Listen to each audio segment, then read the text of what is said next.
राजकारणात वाद कशा कशावरनं होऊ शकतात याचा अंदाज तुम्हा आम्हा सर्वसामान्यांना बांधता येणं कठीण बनलंय. आणि याचंच ताजं उदाहरण म्हणजे मुंबई महानगरपालिकेत पदाधिकाऱ्यांना गाड्या मिळण्यावरनं सुरू झालेला वाद. महानगरपालिकेतल्या पदाधिकाऱ्यांसाठी सध्या स्कॉर्पिओ एन या गाड्या आहेत, पण त्यांना आता जवळपास दुपटीनं महाग असलेल्या इनोव्हा क्रिस्टा गाड्या हव्या झाल्यात. त्या अनावश्यक खर्चाचा आणि नव्या गाड्या हव्या असल्याचा मुद्दा आता चांगलाच पेटलाय. त्यावर आरोप प्रत्यारोप सुरू झाले. तर या सगळ्यामध्ये मनसे खेळण्यातली गाडी पालिकेला भेट देऊन उपहासात्मक आंदोलन करणार आहे. त्यावरने अनावश्यक विषयाचं राजकारण आज मुंबई महानगरपालिकेत चांगलंच रंगल्याचं पाहायला मिळालं.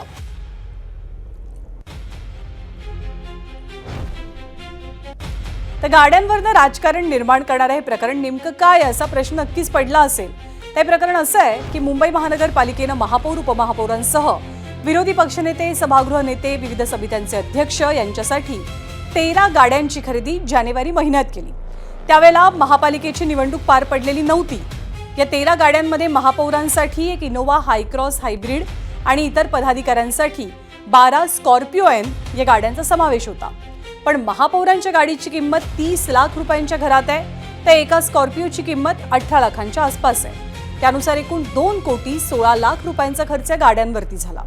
पण आता पदाधिकाऱ्यांना 6 महिने आधीच खरेदी झालेली स्कॉर्पिओ एन गाडी ही नकोशी झाली आहे. तर महागडी इनोव्हा क्रिस्टा गाडी हवीशी वाटते आणि याच सगळ्या मुद्द्यावरनं हा वाद पेटलाय. तर नवीन गाड्यांची मागणी भाजपचे नगरसेवक असलेले सभागृहाचे नेते गणेश खणकर यांनी केली आणि वाद सुरू झाला.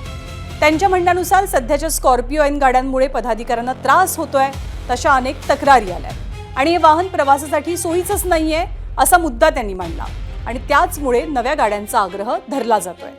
पण त्या नवीन गाड्या भाडेतत्वावरती घेतल्या जातील असंही त्यांचं मत आहे. सर्वांनी मिळून आम्ही मागणी केली होती की आता जी वाहनं आम्हाला दिलेली आहेत या गाड्या बदलण्यात याव्या याविषयी तक्रार होती आणि त्या पद्धतीने प्रशासनाकडे आम्ही गटनेत्यांच्या बैठकीत आम्ही मागणी केली होती. तर त्यानुसार आताच्या ज्या गाड्या आहेत या बदलून नवीन क्रिस्टा गाड्या घ्याव्यात असा माझ्या माहितीप्रमाणे प्रस्ताव येतोय. आम्ही मागणी केली होती की आमच्या गाड्या बदला आणि प्रशासनाने ते मान्य केलं होतं की होय याबाबत आम्हालाही तक्रारी प्राप्त झालेल्या आहेत. त्या अनुषंगाने आता नवीन गाड्या येतील अशी आमची माहिती आहे. आता या सगळ्या घटनाक्रमातलं राजकारण खूप इंटरेस्टिंग आहे. एकीकडे गणेश खणकर म्हणतात की गाड्या नवीन नको आहेत तर त्या भाडेतत्वावरती घेतल्या जातील. त्याच वेळेला महापौर रितू तावडे म्हणतात की या गाड्या बदलण्याचा मूळ प्रस्ताव विरोधी पक्षनेते किशोरी पेडणेकरांचा होता.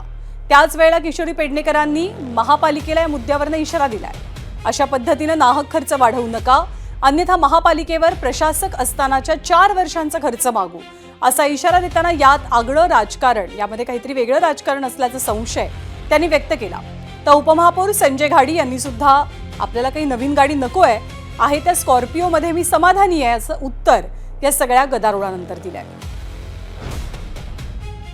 गाड्यांची मागणी विरोधी पक्षनेत्या किशोरी पेडणेकर यांनी केली.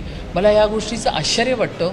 माझ्याच दालनामध्ये बसून सगळ्यांबरोबर किशोरी पेडणेकर यांनी मागणी केली होती की माझ्याही पाठीला फार त्रास होतो, माझीही कंबर दुखते, त्यामुळे ह्या गाड्या आमच्या काढून त्या ठिकाणी, कारण ह्या सगळ्या गाड्या मुंबई महानगरपालिकेमध्ये कॉन्ट्रॅक्ट बेसिसवर आहे, तर त्याच्यामुळे आपण ही गाडी काढून दुसरी गाडीची मागणी आपण करू शकतो, हे कॉन्ट्रॅक्टच दिलेलं आहे. तर त्यामुळे त्यांनीही त्या ठिकाणी सहमती दर्शवली होती. पण मला आश्चर्य वाटतं किशोरी पेडणेकर ह्यांना बंगला चालतो पण यांना गाडी चालत नाही.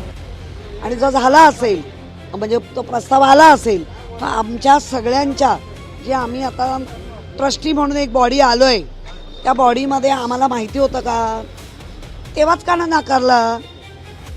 आता जी स्कॉर्पिओ कंपनी आहे तिचं मार्केट जर वरूनच डाऊन करायचं असेल, आज मुंबई महानगरपालिकेने नाकारलंय, सगळीकडे त्या महानगरपालिका नाकारतील आणि स्कॉर्पिओवाल्याला धडा देतील, असं काय राजकारण आहे का?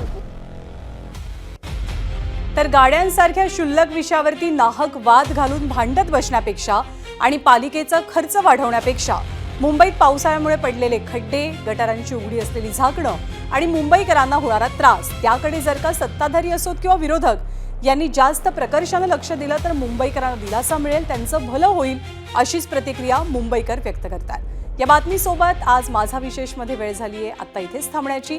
ताज्या घडामोडींसाठी पाहत रहा एबीपी माझा.